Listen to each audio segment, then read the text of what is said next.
فاعوذ باللہ من الشیطان الرجیم بسم اللہ الرحمن الرحیم قال اللہ تعالی فی الکتاب الحکیم فقلت استغفروا ربکم انہ کان غفارا یرسل السماء علیکم مدرارا وَيُمْدِدْكُمْ بِأَمْوَالٍ وَبَنِينَ وَيَجْعَلْ لَكُمْ جَنَّاتٍ وَيَجْعَلْ لَكُمْ أَنْهَارًا مَا لَكُمْ لَا تَرْجُونَ لِلَّهِ وَقَارًا۔ سامعین گرامی، ہمیں زندگی میں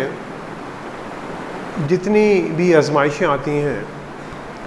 جتنی بھی تکالیف آتی ہیں، جتنی بھی مصیبتیں آتی ہیں، اور جب اندھیروں کا سامنا ہوتا ہے اور مایوسیوں کا سامنا ہوتا ہے تو ہم اپنے خالق حقیقی کی طرف رخ کرتے ہیں اور رب العالمین کی بارگاہ میں دعا کے لیے ہاتھ اٹھاتے ہیں، کیونکہ وہی مشکل کشا ہے، وہی ہماری دکھ کو بھی جانتا ہے، وہ ہماری تکلیفوں کو بھی جانتا ہے،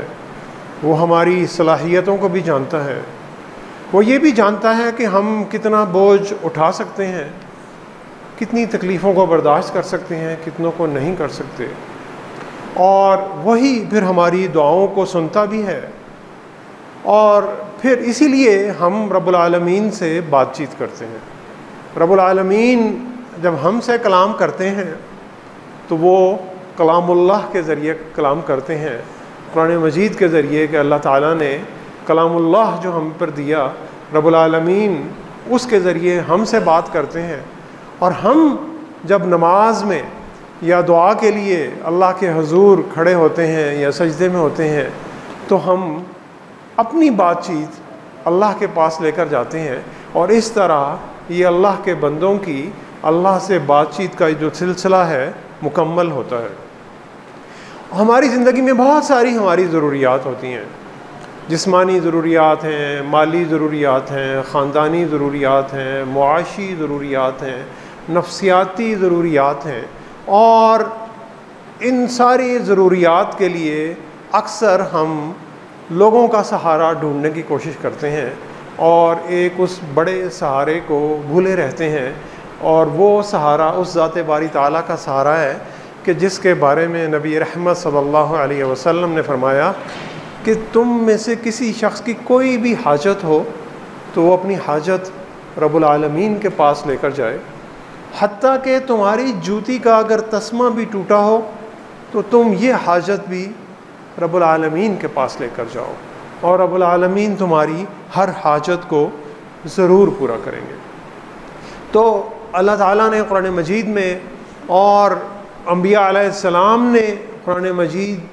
میں جو ان کی بہت ساری دعائیں آئی ہوئی ہیں، اور پھر نبی رحمت صلی اللہ علیہ وسلم نے ہمیں بہت ساری دعائیں سکھائیں۔ اٹھنے کی، جب سو کر اٹھتے ہیں تو اس کی دعا، جب سونا ہے اس کی دعا، مسجد میں داخل ہونا ہے اس کی دعا، وضو کرنا ہے اس کی دعا، کوئی بھی کام شروع کرنا ہے اس کی دعا، کھانا کھانا ہے اس کی دعا، نماز جنازہ کی دعا، مغفرت کی دعا، کسی کے لیے، دوسرے بھائی یا بہن کے لیے دعا، رزق کی دعا، مال کی دعا، اولاد کی دعا، مختلف دعائیں قرآن مجید میں، اور مختلف انبیاء علیہ السلام نے مختلف مواقعوں پر یہ دعائیں کرتے رہے، اور یہ دعائیں ہم اکثر مانگتے رہتے ہیں۔ سب دعاؤں کو اگر اکٹھا کر لیا جائے اور اللہ تعالیٰ کے احکامات کی روشنی میں اور نبی رحمت صلی اللہ علیہ وسلم کے احکامات کی روشنی میں، ایک دعا کون سی ہے کہ جس دعا میں یہ ساری دعائیں سمٹ جاتی ہیں، اور اگر اس کو ایک لفظ میں ڈالا جائے ان ساری دعاؤں کو اکٹھا کر کے، وہ ہے اللہ تعالیٰ سے مغفرت مانگو، اللہ تعالیٰ سے معافی مانگو، اللہ تعالیٰ کے حضور پیش ہونا، اور جتنی بھی کوتاہیاں ہم نے کی ہیں ان کوتاہیوں کی معافی مانگنا۔ یہ وہ ایک ایسی دعا ہے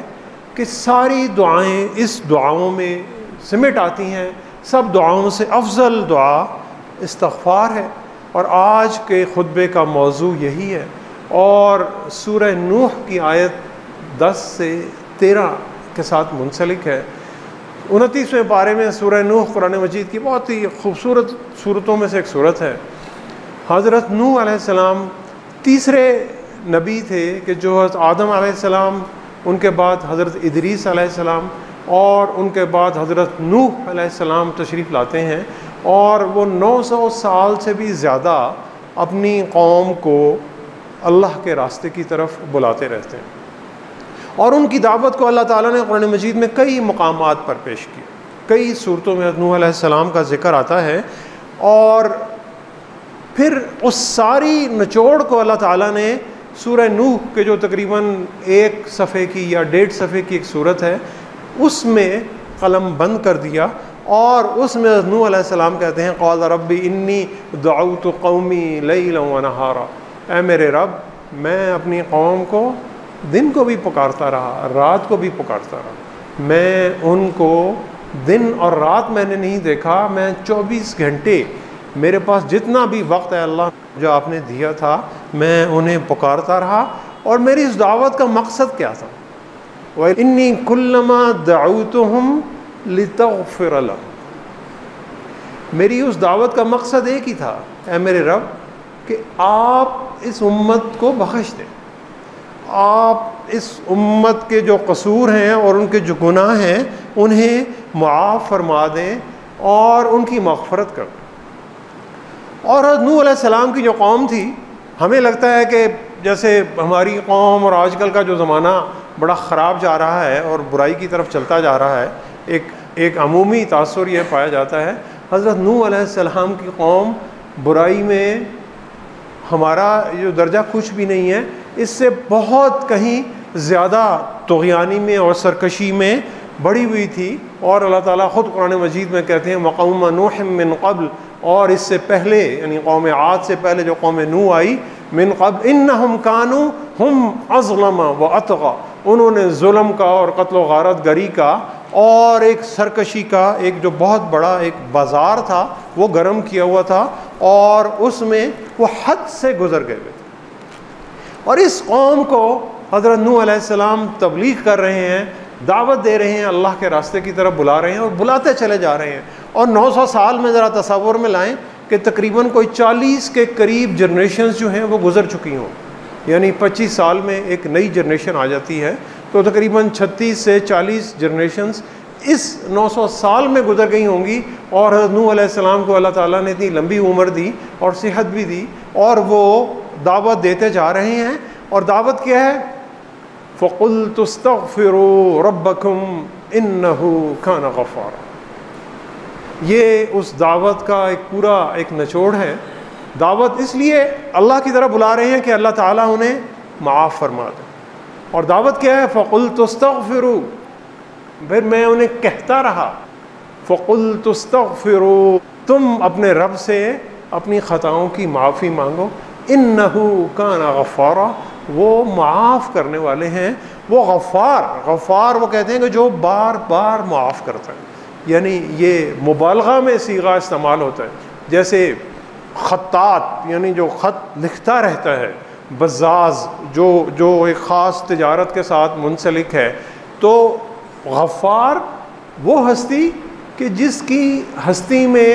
معاف کر دینا شامل ہے، اور وہ ہستی اس چیز سے پہچانی جاتی ہے اگر تم اپنے رب کے پاس اپنی گناہوں کی معافی مانگنے کے لیے جاؤ گے تو اللہ تعالیٰ تمہیں ضرور معاف کریں گے۔ اور صرف معاف ہی نہیں کریں گے، پھر کیا کریں گے؟ یرسل السماء علیکم مدرارا، وہ آسمان سے تم پر رحمتوں کے اور برکتوں کے دروازے کھول دیں۔ مفسرین نے اس کو کہا ہے کہ اللہ تعالیٰ آسمان سے تم پر بارش برسائیں گے،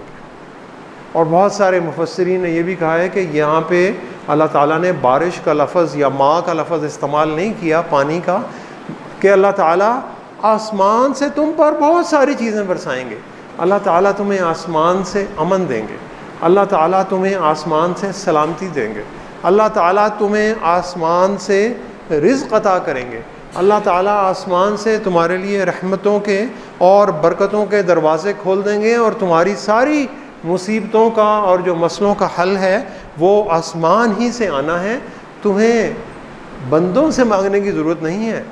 اور تم نے اللہ کے پاس جانا ہے اور اللہ سے معافی مانگنی ہے، تو اللہ تعالیٰ اپنی رحمتوں اور برکتوں کے دروازے تمہارے لیے کھول دیں گے۔ وَيُمْدِدْكُمْ بِأَمْوَالٍ وَبَنِينَ، اور دو چیزوں سے تمہاری مدد کریں گے۔ وہ چیزیں کیا ہیں؟ وہ چیزیں وہ ہیں کہ جن چیزوں کی ہر بندے کو خواہش ہوتی ہے بڑی شدت سے، اور وہ ہے مال اور اولاد۔ یعنی تمہیں بے پناہ مال بھی دیں گے اور برکت بھی دیں گے۔ یہ وہ مال اور برکت دیں گے، یمددکم اللہ نے کہا، یزدکم نہیں کہا۔ یزدکم ہے کہ اللہ تعالیٰ بڑھا کر دیں گے، بڑھا کر وہ مال بھی مل سکتا ہے، وہ اولاد بھی مل سکتی ہے جو والدین کا خیال بھی نہیں رکھتی، اور وہ مال بھی مل سکتا ہے کہ جو بعد میں اتنی بڑی آزمائش اور فتنہ بن جاتا ہے۔ اللہ تعالیٰ کہہ رہے ہیں وہ یمددکم، اللہ تعالیٰ تمہیں ایسی اولاد دیں گے جو تمہاری مدد کرے گی، وہ تمہاری فرما بردار ہوگی اور تمہاری اطاعت کرے گی اور نیک ہوگی، صالح ہوگی، اور جب تم اس دنیا سے چلے جاؤ گے تو نیک اعمال کرے گی اور تمہارے لیے دعا کرے گی، اور تمہیں اس کا جو اجر ہے وہ ایک بہت لمبے عرصے کے لیے ملتا رہے گا۔ اسی سورہ نوح کے آخر میں اللہ تعالیٰ جب قوم نوح کی بات کر رہے ہیں تو وہ کہتے ہیں کہ مَلَّمْ يَزِدْهُ مَالُهُ وَوَلَدُهُ إِلَّا خَسَارًا، یہی دو لفظ اللہ نے استعمال کیے، مَلَّمْ يَزِدْهُ مَالُهُ وَوَلَدُهُ، کہ ان کی مال اور اولاد میں جو اضافہ تھا اس نے ان کے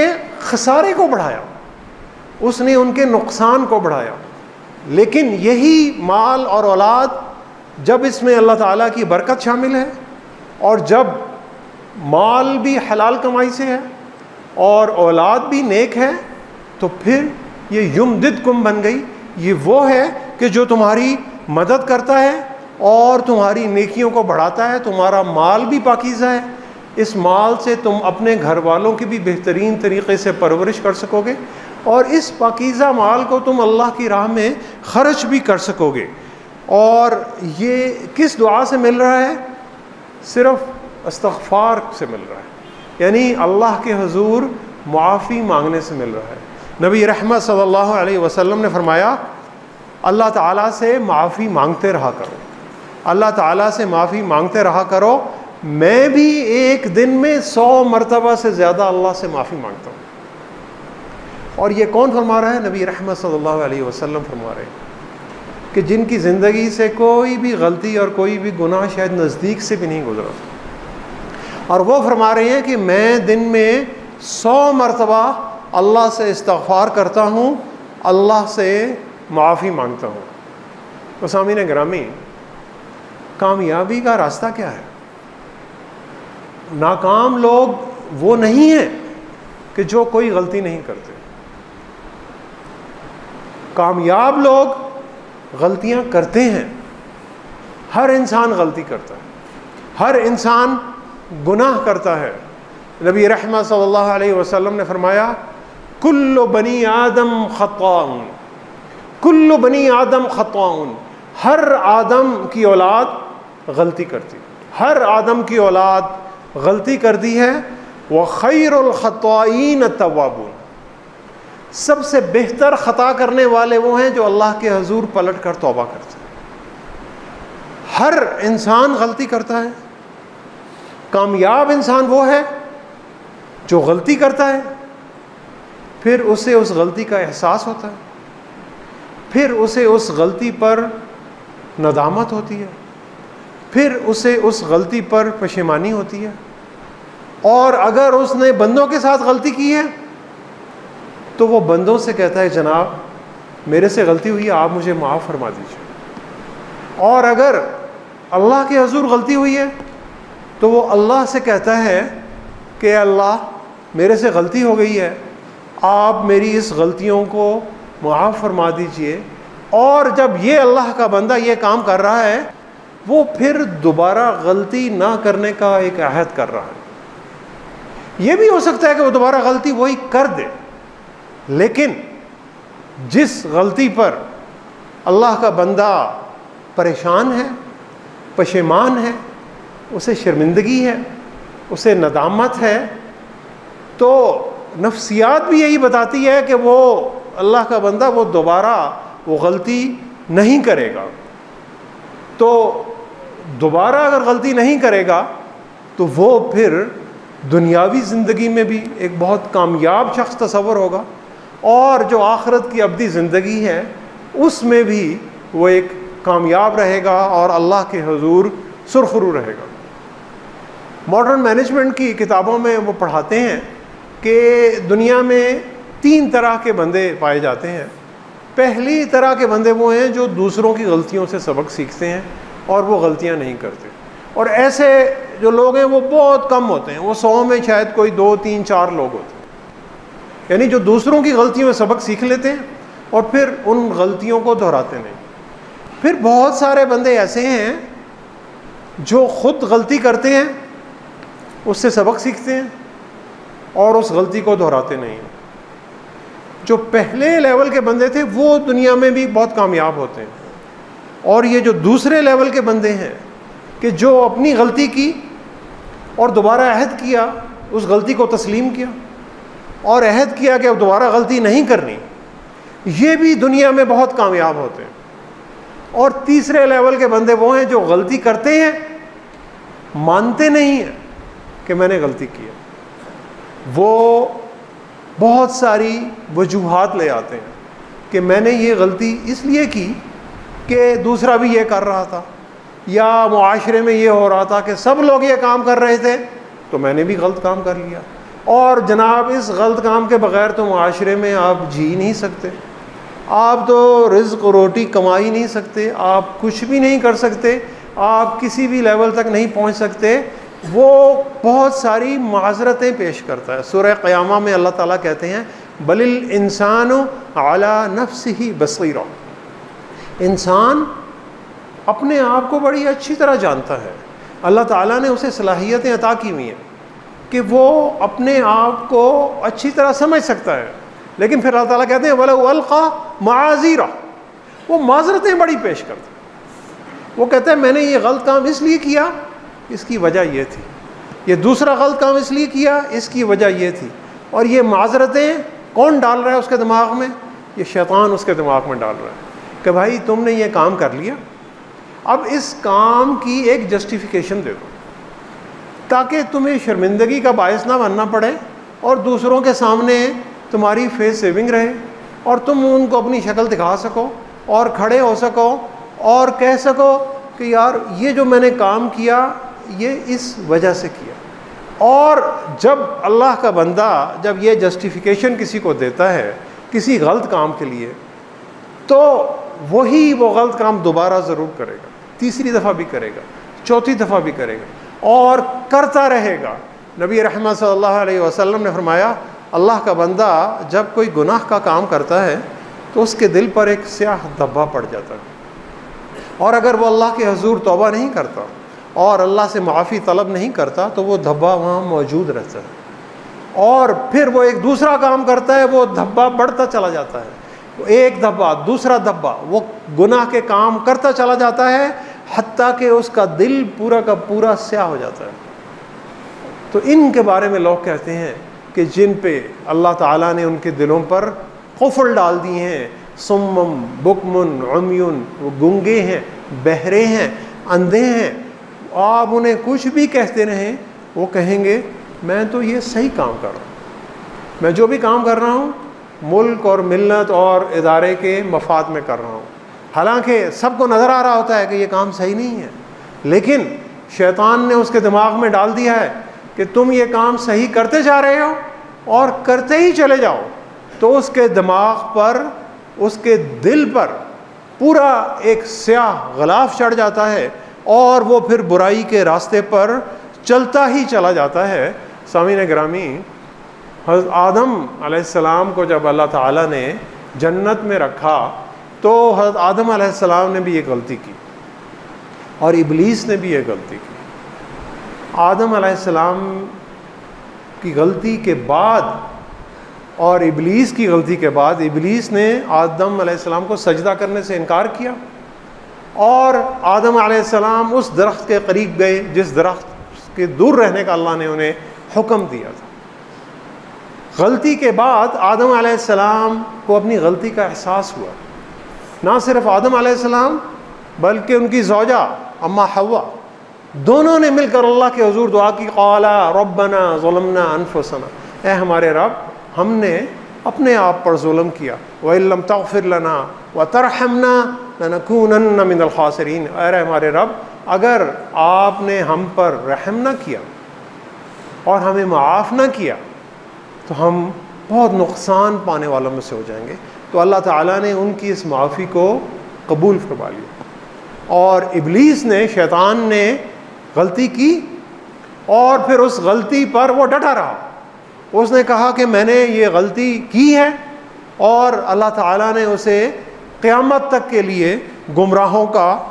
سردار بنا دیا اور لعنت کا حقدار بنا دیا۔ تو سامعین گرامی، اب اگر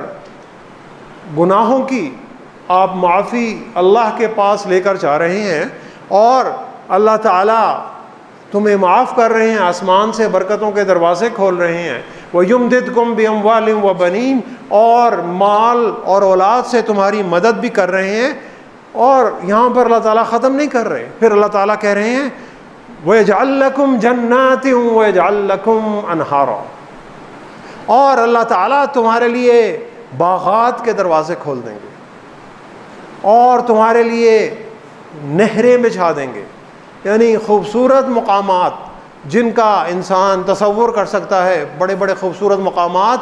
اور باغات اور نہریں تمہارے لیے جاری کر دیں گے۔ اور یہ سارے وعدے جنت کے لیے نہیں ہو رہے،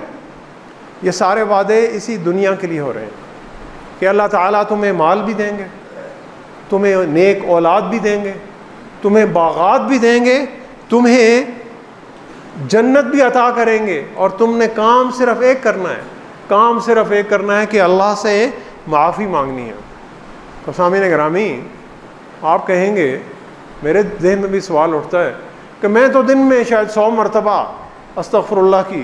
1 2 3 تسبیحات کرتا ہوں، تو میرے پر یہ رحمتیں اور برکتیں کیوں نہیں نازل ہو رہی؟ حضرت علی رضی اللہ تعالیٰ عنہ ایک دفعہ ان کے سامنے ایک بندہ انہوں نے دیکھا کہ جو استغفر اللہ کی تسبیح پڑھ رہا تھا۔ حضرت علی رضی اللہ تعالیٰ عنہ نے انہیں کہا کہ تمہاری استغفر اللہ کو استغفر اللہ کی ضرورت ہے، یعنی تمہاری استغفار کو ایک اور معافی کی ضرورت ہے۔ استغفر اللہ صرف زبان سے کہنا نہیں ہے، یہ ایک طرز زندگی ہے، یہ ایک رویہ ہے، یہ ایک کردار ہے، یہ ایک اخلاق ہے، اور وہ یہ ہے کہ میں خطا کا پتلا ہوں، میں کسی وقت بھی غلطی کر سکتا ہوں، میں کوئی بھی غلط بات کہہ سکتا ہوں، میں کسی کا بھی دل دکھا سکتا ہوں، مجھے یہ احساس ہے کہ میں کامل نہیں ہوں، کوئی بھی بنی آدم کامل نہیں ہے، کوئی بھی اللہ کا بندہ کامل نہیں ہے، میں جو بھی کام کر رہا ہوں اس کام میں ہمیشہ بہتری کی گنجائش رہے گی، وہ کام کبھی بھی کامل نہیں ہو سکتا، اس میں غلطی ہو سکتی ہے، اور میں نے اس غلطی سے سیکھنا ہے، اور میں نے اپنے ایمان کو، اپنے اخلاق کو، اپنے کردار کو، اپنی صلاحیتوں کو بہتر سے بہتر بنانا ہے، میں نے اپنی نمازوں کو بہتر بنانا ہے، میں نے اپنے اذکار کو بہتر بنانا ہے، میں نے اپنے اعمال کو بہتر بنانا ہے، میں نے اپنی گفتگو کو بہتر بنانا ہے، میں نے اپنے تعلقات کو بہتر بنانا ہے، میں نے اپنے اخلاق کو بہتر بنانا ہے، میں نے اپنے کردار کو بہتر بنانا ہے، میں نے اپنے معاملات کو بہتر بنانا ہے،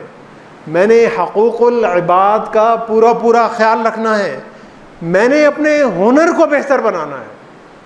میں نے اپنے علم کو بہتر بنانا ہے، میں نے اپنی مہارت کو بہتر بنانا ہے، میں نے اپنے رزق حلال کو بہتر بنانا ہے۔ شیطان بتاتا ہے ہمیں کہ نہیں تم پرفیکٹ ہو، تمہیں کوئی ضرورت نہیں، تم جو کر رہے ہو بہت اچھے ہو۔ جو گورے کی جو کتابیں ہیں ویسٹ کی، وہ کہتی ہیں سیلف کانفیڈنس، کہ تم کچھ بھی کام کر سکتے ہو، اللہ کا بندہ کچھ بھی کام کر سکتا ہے، لیکن اس میں اللہ کی مدد شامل ہو تو پھر وہ کچھ بھی کام کر سکتا ہے۔ یہ اللہ پر توکل ہے کہ اللہ کا بندہ اپنی پوری محنت کرتا ہے، پوری صلاحیتوں کو بروئے کار لاتا ہے اور پھر نتیجہ اللہ پر چھوڑ دیتا ہے، اور اگر اللہ کی اس میں رضا شامل ہے تو وہ اس کا نتیجہ بہتر نکل آئے گا اور وہ اللہ کا بندہ خوش ہو جائے گا، اور اگر اس کا نتیجہ بہتر نہیں نکل رہا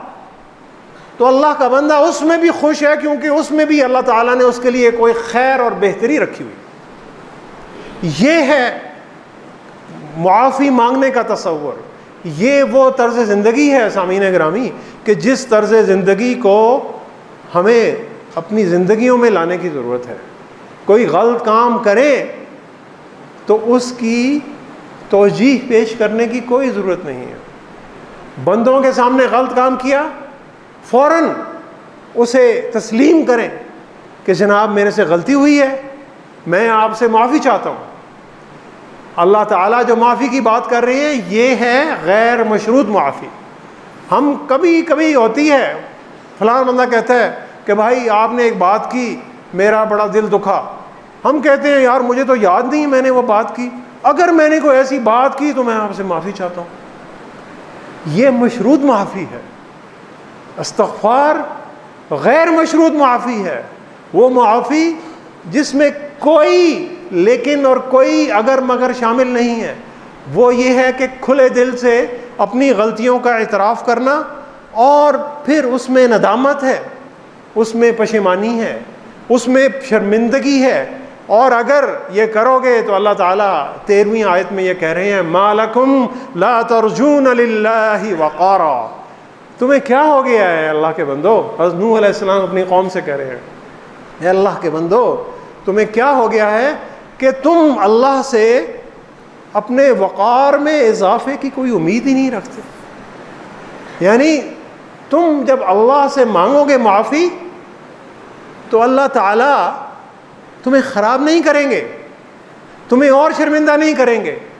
تمہارے وقار میں اضافہ کریں گے۔ تو سامعین گرامی ہمارے لیے سبق یہ ہے کہ جب کسی بندے کے سامنے کو غلطی ہوئی، کسی حقوق العباد میں کو غلطی ہوئی، تو اس سے معافی مانگنے سے ہمارا وقار اور عزت کم نہیں ہو رہی، بڑھ رہی ہے۔ کیوں؟ کہ میں اللہ تعالیٰ کی خوشنودی کے لیے، اللہ تعالیٰ کی رضا کے لیے اس بندے سے معافی مانگ رہا ہوں۔ مَا لَكُمْ لَا تَرْجُونَ لِلَّهِ وَقَارًا، اللہ تعالیٰ میرے وقار اور میری عزت میں اور اضافہ کریں گے۔ اور پھر یہ بھی نہیں کہ اگر کوئی بندہ میرے سے معافی مانگ رہا ہے تو ہم پھر کبھی کبھی ایسا بھی ہوتا ہے کہ نہیں میں تو معاف نہیں کرتا، میں نے تو تمہارا معاملہ اللہ پر چھوڑ دیا ہے۔ اللہ تو معاف ہی فرمانے والے ہیں، تو کسی کو معاف کرنے سے اللہ تعالیٰ میرے وقار میں بھی اضافہ کر رہے ہیں، معافی مانگنے والے کے وقار میں بھی اضافہ کر رہے ہیں، معاف کر دینے والے کے بھی وقار میں اضافہ کر رہے ہیں، کیونکہ غفار یہ اللہ کی بڑی صفتوں میں سے ایک صفت ہے کہ وہ معاف فرمانے والے ہیں۔ نبی رحمت صلی اللہ علیہ وسلم نے فرمایا کہ شیطان نے اللہ سے کہا کہ اے اللہ مجھے تیری عزت کی قسم، میں تیرے بندوں کو جب تک ان کے جسموں میں روحیں باقی رہیں گی گمراہ کرتا رہوں گا۔ تو رب العالمین نے فرمایا وعزتی وجلالی، قسم ہے میری عزت کی، قسم ہے میرے جلال کی، جب تک میرے بندے میرے سے معافی مانگتے رہیں گے میں انہیں معاف کرتا رہوں گا۔ یہ اللہ کی عزت اور اللہ کی جلال کی قسم ہے۔ تو اللہ کے سامنے اپنی ساری ندامت اور ساری پریشانیاں اور ساری غلطیاں لے کر جائیں، اور استغفار وہ ہے کہ جب اللہ کے حضور لے کر جائیں تو آنکھوں سے ندامت کے آنسو ٹپک رہے ہیں، کیونکہ نبی رحمت صلی اللہ علیہ وسلم نے فرمایا کہ اللہ کو 2 گرنے والے قطرے سب سے زیادہ محبوب ہیں۔ ایک قطرہ وہ کہ جو اللہ کے بندے کی آنکھ سے اللہ کے خوف سے ٹپکتا ہے، اور دوسرا قطرہ کہ جب اللہ کا بندہ اللہ کے راستے میں اپنے خون کا نذرانہ پیش کرتا ہے تو جو خون کا قطرہ ٹپکتا ہے، یہ دو قطرے اللہ کو سب سے زیادہ عزیز ہیں۔ جب آنسو کا قطرہ اللہ کے حضور ندامت سے ہماری آنکھوں سے ٹپکتا ہے تو پھر اللہ تعالیٰ یرسل السماء علیکم مدرارا، اللہ تعالیٰ آسمان سے بارشوں کے اور رحمتوں کے اور برکتوں کے دروازے تمہارے لیے کھول دیتے ہیں۔ پھر اللہ کا بندہ اپنی اصلاح کرتا ہے اور اپنی صلاحیتوں کو، اپنی عبادات کو اور اپنی عادات کو بہتر سے بہتر بناتا چلا جاتا ہے۔ سامعین گرامی، دعا کریں کہ اللہ تعالیٰ ہمیں اپنی اپنی غلطیوں کا اعتراف کرنے اور ان پر شرمندہ ہونے کی توفیق عطا فرمائے۔ اللہ تعالیٰ ہمیں اپنی اپنی صلاحیتوں میں اضافہ کرنے کی توفیق عطا فرمائے، اور اللہ تعالیٰ ہم سب کو اپنے اپنے خاندان اور اپنے ملک اور اپنی اس امت میں اضافہ بننے کا سبب بننے کی توفیق عطا فرمائے۔ صدق اللہ العلی العظیم ونفعنی وإیاکم بآیاتہ وذکر الحکیم، انہ تعالی جواد کریم ملک برء رؤوف الرحیم۔